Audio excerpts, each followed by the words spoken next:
welcome to the demesmerization of the fact that my How I Got My Agent video didn't come out that long ago, and now I've got my How I Got My Book Deal video, and it looks like it's all super fast, but it's actually very long.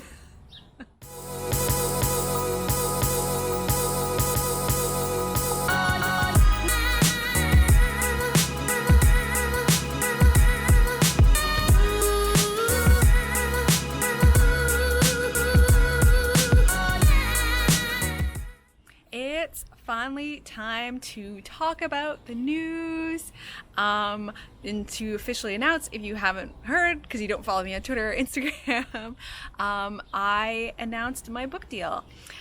So I am having my Black Witches duology published by Simon Pulse in summer 2021 and summer 2022. It's been a long time. When I say I've been sitting on this news a long time, I mean a long time. I learned a lot of realities about publishing timelines. I'm very, very, very, very, very, very, very, very, very excited. I'm so excited and grateful and humble to be having my book published. It's honestly my childhood dream. It was my childhood dream to be an author and have a book published. And it's so exciting now that I finally achieved that goal.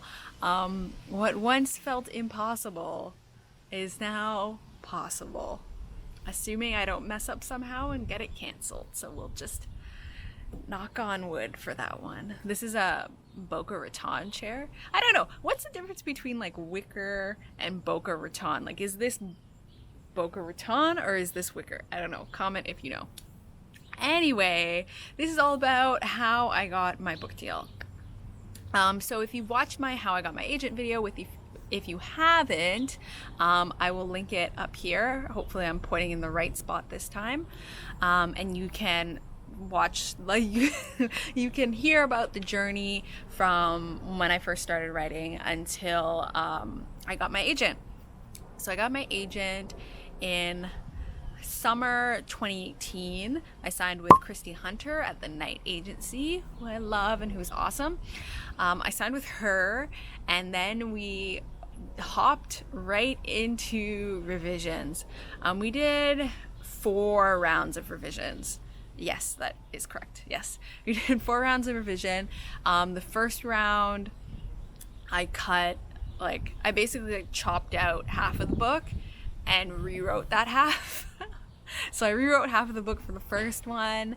The second edit we did, I think I added in a bunch more stuff still, but not actually. Oh, there's a wasp. The second revision, I added in some stuff. I changed some character things. I think I also cut out 1 character or 2 characters. 2 characters, I think I cut. I can't remember. That's when you know a character isn't necessary for your story, when you cut them and you literally can't remember who you cut. I remember 1 character I cut for sure, but I think I also cut a second one. But anyway, that was either the first or second revision. And then the third revision was like pretty light. It was just me going through and basically cutting down my word count because my word count had gotten very high. I think I had ended up somewhere like 112,000 words, and the manuscript we sent on submission was like 98,000 words. So yeah, I had to cut down a lot. So that's what the third revision was. And then the fourth revision was just like polishing up stuff. Like there were some phrases that were a little bit awkward or whatever. At that time I was like, so we revised for 6 months. So by the time we got to the fourth revision, I was so tired of reading this book. I was just like, please let this be the last revision so we can go on submission. But I will say Christy was extremely upfront about how many rounds of revision we would be doing. She had let me know before I had even said yes to her as an agent that she kind of thought it would be like 3 rounds of revision. So I knew going into it was going to be a lot of revising, and I'm happy that we did it, because probably if we hadn't done as much revision, we wouldn't have sold it. So Went on submission in September, I believe. I'm going to put the actual date here. Submission, if you don't know, is when your agent on your behalf sends your manuscript to publishers, to the editors at the publishers specifically, and they read your manuscript, and if they like it, they make an offer and they buy it. So we went on submission in September. It depends on the agent's style. Some agents will send just the pitch letter and they'll solicit the editor to request the full manuscript if they're interested based on the pitch letter and whatever other conversations your agent has had with that editor, which is how Christy did mine. And some agents will send the full manuscript right away. Christy, like I had said, she sent the pitch letter only, and the editors had to request the full manuscript. So we sent to 16 editors. I believe that's right. If I'm wrong, I'll put a note saying I'm wrong. But we sent to 16 editors. All of them replied like in a fairly timely amount of time. I think it took maybe like the longest 2 weeks for someone to get back to us saying whether or not they wanted the full manuscript, and everybody except for one said yes, they wanted it, and the one was like really busy, so that was why they couldn't take a look at the manuscript.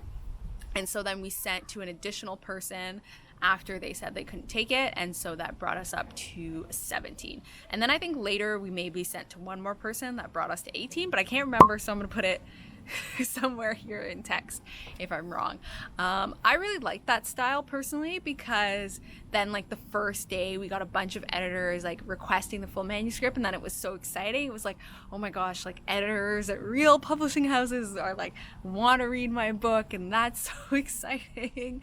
And it was just like this huge burst of positivity to start off the submission experience, which I so appreciated, because the rest of it was very difficult.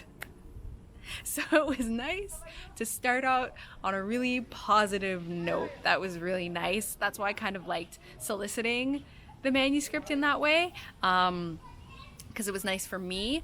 Some agents, like depending on your agent, they may or may not share the sub list with you, which is like the name of the editors they send to, and they may or may not share rejections with you. For me and Christy, she shared the whole list of editors with their names with me. I assume because she trusted me to not like be weird and send them weird emails and do like creepy stuff. And also so that I could know. And she also sent me all of their response emails, so all of their rejections. I think I like seeing everything. I'm a control freak, so I wanted to see everything there was to see. So I didn't like seeing the rejections. I didn't like seeing the rejections, but it was helpful for me to see and hear what people were saying, especially when what people were saying was starting to have a theme. Then I really appreciated seeing it, because then I kind of knew that if the first round didn't go well, I would know what maybe needed to be edited later. First month passed and I was like, oh well, I'm not gonna be like one of those amazing like people that's like they sold in a month or a week or a day and they have like a 10 house auction. After the first month I was like, oh, that's probably not gonna be me, but I can still sell and maybe that'll happen for me. Second month things started to get harder. Some things that I did that kind of like helped me is I made sure I had a really good alert on my phone. So I knew that if I didn't get an alert on my phone, I didn't have an email. So there was no point obsessively checking my email, because if I had email, I would have gotten an alert. So that was helpful for me. Chatting with other people. I joined a Facebook group for like submission commiseration, because the thing about submission, and this like, I remember listening to, watching Alexa Dunn's video on submission. I'm going to post it here. And she had talked about how you can't really gripe publicly about submission because you are in a privileged position in that you're on submission. Like you've made it past that query process, past that agent editing process to get to the editors. And so many people like struggle to get just to the agent section. So like you're at the final inning stretch, and you don't get to complain to everyone when you're at the final inning stretch. And I really I was also, I don't think I would have complained publicly anyway, but I was glad that I had watched that video, because then I was like, keep your mouth shut and complain in private, which is what I did, even though I hadn't actually been waiting long at that point. I think around the second month, we had gotten like a good chunk of rejections. I was really starting to feel it especially since a lot of the rejections were converging on one thing. So my story is a genre mix. So it's a fantasy and a sci-fi mashup. This market-wise is more difficult to sell. And I knew it would be more difficult to sell when I went into it. And Christy knew it might be a harder sell. Both of us were aware of the challenges of the market and how publishers see genre mix stories. But that's how I wanted to write the story, and that's what makes the story good. Like, not that was what makes the story good. The genre mix is a big part of what makes a story unique. And so I knew I was never going to get rid of that. I just wasn't. So when some of the rejections started coming in and they started converging on that, like basically like all of my notes, because I put notes in the spreadsheet for like people's rejections were, and they were just like, dislikes genre mix, dislikes genre mix, dislikes genre mix, dislikes genre mix. And I was starting to feel a little bit down. But yeah, I just like, I couldn't tell if it was that people didn't like, period, that it was mixed genre, which it says in the pitch letter that it's mixed genre. It's not like it was like hidden in any way, but I was like, oh, maybe people didn't realize how mixed it was gonna be, or maybe I did the mixing really poorly and they just don't like how I did it. It wasn't really clear, so I started to get like that in my head, and I started to think about what I might change. But then I knew it's like early days, like 2 months is still early days. And then got into the third month, and I think between the second and the third month, like that was the longest period of nothing. Like I don't think I got an email from Christy for like 4 weeks. So like a full month, just like nothing happening, which can be really stressful. But also I started to like settle into a Zen kind of mode. Like I wasn't happy about it, obviously. I was a little bit low-key sad, but I wasn't like, I didn't feel like it was over, because we still had so many people on our list. Like we still had like half of the people on our list at that point.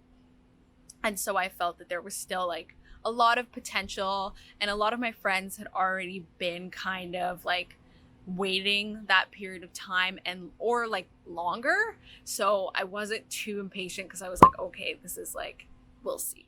About 3.5 months in, I got an email from Christy. It just said like a little update, but like at that time, I think I hadn't heard anything for like so many weeks. So I jumped on it. I was so excited to just hear anything. And she had some feedback from an editor, and they said they were really liking the book and they wanted to finish before they made any decisions. But they wanted to know if it was a series and how many books were in the series. And so Christy just shared it with me to share, like, maybe something's gonna happen. So that was super, super exciting. At that time, I had written a synopsis, like a full synopsis for the second book in the series, because I knew it was gonna be a duology. Originally, I had nothing prepared. And then my friend Frida was like, oh, what's your second book gonna be about? And I was like, I don't know, guess I'll wing it. And she was like, you should prepare something. She's like, I have a friend and she's got like her next 5 books plotted out. You should probably have something prepared. And I was like, oh, fuck, like, okay. So I ended up plotting fully my second book in the series, and I had that synopsis ready to go, which was really great, because then I could just send it over with Christy to send to that editor. And so at this point, I was hoping that maybe I would get to second reads. So this is the thing about publishing. This is the thing that I had been told about publishing and submission, was that if an editor likes your book, then they give it to other people around the publisher to read, and that's called second reads, because other people are taking a read of the book that the editor's already read and liked. If those second read people also like the book, then the book will go to acquisitions, which is a meeting that the publisher will have like once a week, where all the editors will like kind of pitch books that they've gotten that they're interested in buying and how much they want to buy it for, etc. And then everybody in the room kind of decides whether they're going to do that and whether they're going to buy the book. And that's where those second reads people come in handy, because they can lend their support to loving the book because they've also read it. So, and that's like a 1, 2, 3 step process. And I knew every step of that process would be long, because I know some people that like were told their book was going to acquisitions and would wait like a full month to hear back about what happened on acquisitions. So I was hoping that it would just go to like second reads, and I was like, that would be really exciting. That would be one step closer. And so then a week later, my agent sent me an email and said, hey, can we talk on the phone? And I was like, I was thinking she was going to tell me we were going to second reads. And so that was still really exciting, because I was like, when you're on submission, your agent wants to talk to you on the phone, that means something real good is happening. So I was like, okay, I'm so excited. I was at work. I like found a little alcove to answer Christy's call. And she said, okay, so they want to buy it. And I was like, wait, what? Because it had only been a week. And I was like, oh, can that happen that fast? But apparently, and that offer came in. We sent, we notified all the other editors that we had an offer. That ended up being the only offer we got, and I don't care because it was an offer, so yay. And that was from Sarah McCabe at Simon Pulse. So that was how I got my book deal. It was very exciting. I like spent that whole lunch calling people, because you can't like tell everyone until it's announced, but you can like tell family members that aren't gonna say anything and be like, shut up, don't say anything. So I called my mom and my boyfriend to be like, I got a book deal, etc. And yeah, I spent my lunch running around to call them. And then I came back to my desk and I was like, I hope my boss doesn't think I'm like organizing interviews or like looking for another job. So I was like, by the way, this is what's happened. I'm not trying to like find another job. She didn't think that anyway, so it was fine. But that's what happened. But I'm so thankful and happy that my book is going to be published. I'm so grateful to all my CPs and my betas and my friends that supported me and everybody that helped me with my book. So grateful. It is still untitled as of now. We're going to be coming up with a better title. I'd had a previous title, but I didn't think it would fit for the type of book it is going out to market, and my editor agreed and my agent agreed. So we're working on a new title, so at some point there will be title reveal, and I'm just so excited that my book is going to be out in the world. My Black Witches book will be coming to a bookshelf near you in 2021. And that's really it for this video. If you have any questions for me, feel free to comment. I'm always happy to answer questions however I can, if I can. If you like this video, please give it a thumbs up. If you want to see more of my videos, please subscribe. I post every Tuesday and Friday. My Friday videos are only 5 minutes if you don't feel like watching 20 to 30 minute long videos on Tuesday. And yeah, thank you so much for watching. Bye.